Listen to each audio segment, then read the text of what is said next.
The art of the paid game. Choose the right team and you get a relatively easy tune-up game. Performance from Oregon, the Ducks. Choose the wrong and the upset lives on, getting brought up year in and year out. Snap good, the whole block! The kick! Oh! The kick is good! The Mountaineers are going to try to take it back. The Mountaineers have just beaten the Michigan Wolverines! The nightmare from that faithful day will be brought up by rival fans at every opportunity they can find.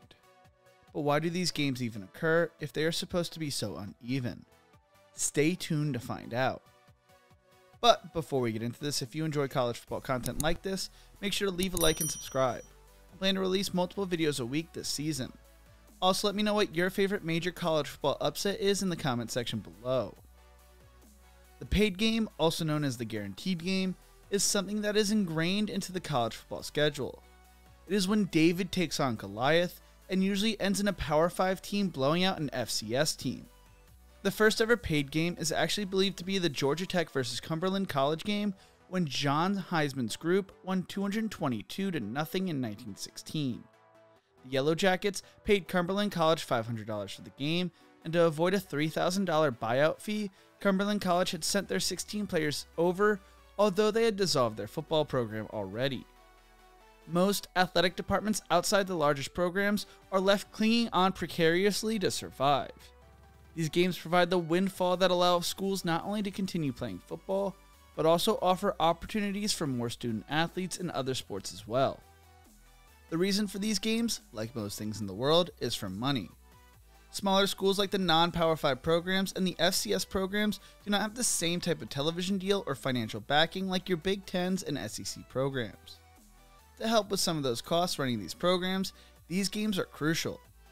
In 2005, Buffalo went 1-10 but made $1.5 million from 3 paid games that they used to upgrade their locker room and build a new weight room. In 2009, Delaware State traveled to the Big House to take on Michigan, where they were paid $550,000, which was equivalent of 2 years of home game revenue for them. According to Bleacher Report, on that same Saturday in October, Western Kentucky received $700,000 to play at Tennessee, Montana State made $650,000 to play at Michigan State, Charleston Southern was paid $450,000 for playing at defending national champion Florida, and Liberty earned $365,000 to play at West Virginia. In that same 2009 season, Navy was paid $1 million to take on Ohio State. Former Wofford head coach Mike Ayers told Bleacher Report, "You have the ability to create revenue to do things that you might not be able to do if you didn't have one of these on your schedule. Besides that, whether we're getting a nickel or not, everybody wants to play these games. At the end, win or lose, you've gone through it.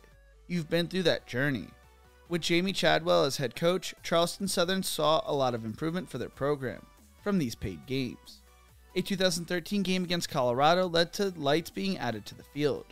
The matchup with Vanderbilt and Georgia helped pave the way for locker room and stadium updates. The loss to Alabama went to a new playing surface.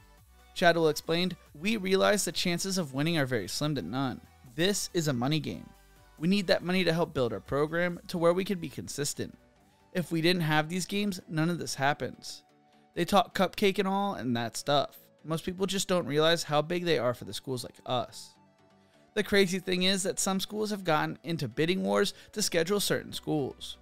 When the NCAA went to a permanent 12-game schedule for the FBS in 2006, it opened the floodgates to get the smaller schools on the schedule. Ohio State Athletic Director Gene Smith told the media back in 2009, "It's an issue of supply and demand. You have about 120 FBS programs, with 6 major conferences and about 10 or 11 teams in each league.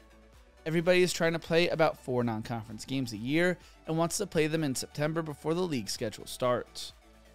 These paid games don't just make the school money in a conventional way, but also lead to some great opportunities when it comes to recruiting." Bleacher Report wrote back in 2015, "The abundance of high school players from the state of Florida turning up, many of whom not being talented enough to play at their dream Florida schools, will see a school in Charleston Southern that is willing to play in these environments. They will see this again in 2018 when Wofford plays Florida in Gainesville. Want to play in the building you grew up dreaming about even though you don't have an offer from that university? Wofford has a way. It may not be the way you thought it was going to be as a kid, but getting to play in front of 100,000 fans at Michigan in the Big House or walking into Bryant-Denny is an experience not everyone can say they have. It is a memory you will hold on to with you for the rest of your life. Along with that, if your program is able to pull off a win in these paid games, then your team becomes a national brand. App State saw this happen with their upset win over number 5 Michigan back in 2007. Now, App State, an FBS school, is playing in the Sun Belt and still is beating big-name schools. Rick Cleveland from the Mississippi Today wrote back in 2022, Texas A&M paid App State $1.5 million to play at College Station. App State flew out of town with a massive check and a 17-14 victory. Jacksonville State came close to previously upsetting SEC teams in the past, but in 2021 they went on the road and shocked the ACC's Florida State on a stunning 59-yard touchdown pass as time expired. After years of punching above its weight and coming up short of taking down the Goliaths of college football, JSU had not only beaten an FBS team, but a Power 5 program as well. The Seminoles paid the Gamecocks $400,000 and used this to propel them to the Conference USA at the FBS level. The Gamecocks were a highly competitive football program at the Division I AA FCS level under coaches like Jack Crow, Bill Clark, and John Grass, qualifying for the playoffs 10 times and reaching the national championship game in 2015. A few weeks after their upset of Florida State, while the college football world was shifting due to conference realignment, the Conference USA was taking an on-campus visit. Georgia Southern had announced they were joining the FBS in 2012 for the 2014 season, but put their program on the map when they went down to Gainesville and shocked Florida in a paid game 26-20. In 29 years of FCS play, Georgia Southern won 10 conference titles and 6 national championships, the most of any program in the Division I AA FCS level.